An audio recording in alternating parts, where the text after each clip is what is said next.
Russia সঙ্গ ছাড়ো অথবা শাস্তির জন্য প্রস্তুত হও, এরকমই একটা হুমকি ইউএস প্রেসিডেন্ট ডোনাল্ড ট্রাম্প কিছুদিন আগে ইন্ডিয়াকে বলেছিল।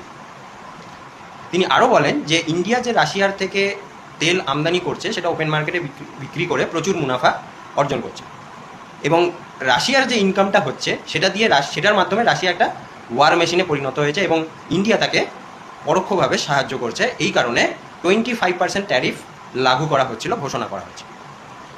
এখন ইন্ডিয়া সেই কথা না মেনে রাশিয়ার সাথে ট্রেড ডিল অব্যাহত রাখার ঘোষণা করেছেন এবং আরও বলেছে যে আমেরিকা নিজেই যেহেতু রাশিয়া থেকে ইউরেনিয়াম, প্যালেডিয়াম, কেমিক্যাল ফার্টিলাইজার এসবগুলো আমদানি করছে, তাহলে অন্য দেশ কেন করতে পারবে না। সেই প্রসঙ্গে ট্রাম্প জানিয়েছে যে উনি নাকি এই বিষয়টা নিয়ে কিছুই জানেন না এবং তাকে চেক করতে হবে। তাহলে আমার প্রশ্ন যে আপনি যদি একটা ইউএস প্রেসিডেন্ট হয়ে আপনার দেশে কি ঘটছে সেটাই জানেন না, তাহলে তো আপনার যোগ্যতাই নেই আমার মনে হয়। তো এটা যখন করেছে তখন এবার ইউএস প্রেসিডেন্ট বলছে যে তোমরা যে আমাদের কথা মেনে নাওনি, তো সেই কারণে শাস্তিস্বরূপ ইন্ডিয়ার উপরে আরও 25% ট্যারিফ ঘোষণা করেছে। টোটাল 50% ট্যারিফ কিন্তু ঘোষণা করেছে ইউএস প্রেসিডেন্ট। তো এটা সেই রকম মনে হলো না যে 3 গুনা লাগান দেনা পারেগা, সে একটা মুভির কথা মনে পড়ে যাচ্ছে আমাদের। তখনও এরকমই হয়েছে, ইন্ডিয়া অপোজ করেছে। এখনও একজন ট্রু ইন্ডিয়ান হিসেবে কিন্তু এটার বিরুদ্ধে অপোজ করে রাখা দরকার। না হলে তো যেরকম ইচ্ছা আমাদের উপর ট্যারিফ বসিয়ে দেবে, আমরা কিছুই বলতে পারবো না, আমাদের উপরে সেই আগের মতো রাজ করবে। তো এটা কখনোই পসিবল নয় আজকের দিনে দাঁড়িয়ে।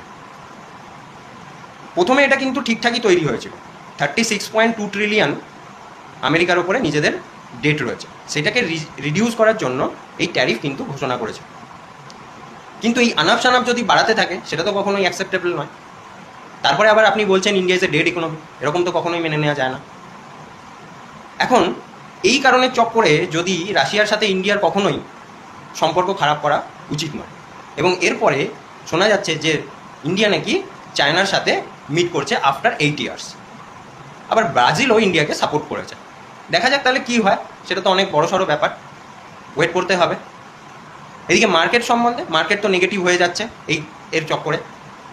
যদি টেকনিক্যালি দেখি তাহলে 24,400 নিফটি আজকে ব্রেক করেছিল, যেটা একটা ক্রুশিয়াল লেভেল ছিল, কিন্তু পরে শর্ট কভারিং করেছে কিছুটা।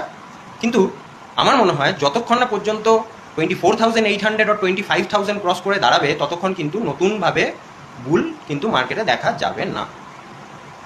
তাহলে এই রকমই রইল আপাতত। এই নিয়েই ইনভেস্টেড থাকুন, অবশ্যই প্যানিক করবেন না, প্যানিক সেলিং করবেন না, এরকম আসবে যাবে মার্কেটে। ইনভেস্টেড থাকুন, সুস্থ থাকুন, ভালো থাকুন। জয় হিন্দ, টাটা।